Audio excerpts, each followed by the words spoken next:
বেয়াদব নারী চেনার 5টা উপায়। 1. তারা কখনো স্বামীর হুকুম পালন করে না। 2. তারা নিজেদের ইচ্ছা মতো চলে। 3. তারা স্বামীকে কখনো সম্মান করে না। 4. তারা কখনোই স্বামীকে আদর ভালোবাসা দেয় না। 5. স্বামীর নামে মিথ্যা বদনাম দেয়। এই টুম্পা, আমি বেরোয় গেলাম, দরজা ভালো করে আটকায় রাখো। 1 মিনিট দাঁড়াও, তোমার জন্য দরগা থেকে একটা তাবিজ আনছি, তাবিজটা তোমার সাথে রাখো। আমি কি বিছনায় প্রস্রাব করি নাকি যে আমার জন্য তুমি তাবিজ আনছো? বাজে কথা বলো না তো, এই তাবিজ যতক্ষণ তোমার সাথে থাকবে তোমার ধারে কাছে কোনো অশুভ শক্তি আসতে পারবে না। বলো কি, তাই নাকি? আচ্ছা, আমারে ছাড়া তুমি একা একা থাকতে পারবা তো? ও ভাবি কিতা কুন্তা বালা লাগে না জানে কই খালি ফেম করতাম কিতা করতায়?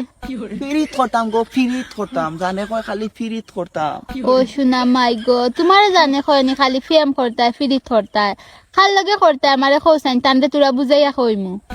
ইনার বুঝাইয়া কইতা কিতা এইন তো তোমার ছোট বোন লাগোই কিতা আল্লাহ মাবুদ তোমার হুরু বোনের কথা কইয়া তানোর লগে জানে কই খালি ফিরিত করতাম উঙ্গা খালা ফাটা যেদিন সুযোগে পাইমু এক সেদ মারি তোর ঠ্যাং কাটিন।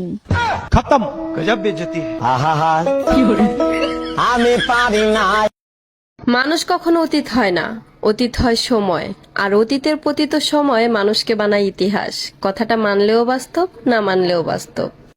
আজ জীবনে এত বছর পরীক্ষা দিবই, কোনোদিন পরীক্ষার সময় আমি ফেসবুক ডিএক্টিভ করি না, টিকটক ডিলিট করি না, ইনস্টাগ্রাম ডিলিট করি না, ইউটিউব আনইনস্টল করি না।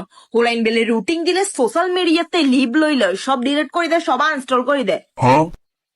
আই না হরি হরিকা দিতে আমরা রাজি আছি, কিন্তু সোশ্যাল মিডিয়া ছাড়া থান ইম্পসিবল। কোন বিনোদন মিস হয়ে যায় কম যায়নি, না হরি হরিকা দেন যাইব সমস্যা নাই, কিন্তু বিনোদন মিস করুন যাইতেন। ঈদের শাড়িটা কিন্তু আমি কালকেই কিনবো। আচ্ছা ঠিক আছে, কিনে নে। তাহলে টাকা দিয়ে যাও। 5,000 টাকা। 5,000 টাকায় হবে না, নে 10,000 টাকা দাও। 10,000 টাকা? অমনি মুখটা গুমরা হয়ে গেল না? আমি জীবনে প্রথম তোমার কাছে কিছু চালাম, তুমি দিবা না? না দিয়ে আর কোনে যাব? এই নাও 10,000 টাকা। জানো জান, মার্কেটে না ঘাড়ারা ড্রেস উঠেছে, ড্রেসটা যে কি সুন্দর। কয় টাকা দাম? বেশি না, 15,000 টাকা চাইলো, তবে 10,000 টাকা হলেই দিয়ে দেবে নে। এখন হাতে টাকা নেই, ঈদের পরে নিয়ে নে। ঈদের পর কি ওই ড্রেস আর থাকবে না? বলছি শোনো না, তোমার শাড়িটি অসম্ভব সুন্দর লাগে, ওসব ঘাড়া ফাড়ায় তোমার মানাবে না। নে। তার মানে তুমি কি বলতে চাচ্ছো, আমি দেখতে খারাপ? আমি কখন বললাম তুমি দেখতে খারাপ?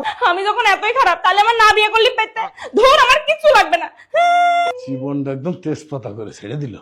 এই পাশের বাড়ির ভাই ভাবি প্রতিদিন ঝগড়া করে, ওনাদের সমস্যাটা কি তুমি কি কিছু জানো? শোনো, ঝগড়া করলে ভালোবাসা বাড়ে, যত বেশি ঝগড়া করবে তত ভালোবাসা মজবুত হবে। বলো কি, তাই নাকি? কিন্তু তুমি তো আমার সাথে ঝগড়া করো না, সরাসরি বেলুন দিয়ে পিটাও। আরে বোকা, আমাদের ভালোবাসা অনেক মজবুত, দেখো না তোমাকে বেলুন দিয়ে পিটায় বেলুন ভাঙে না।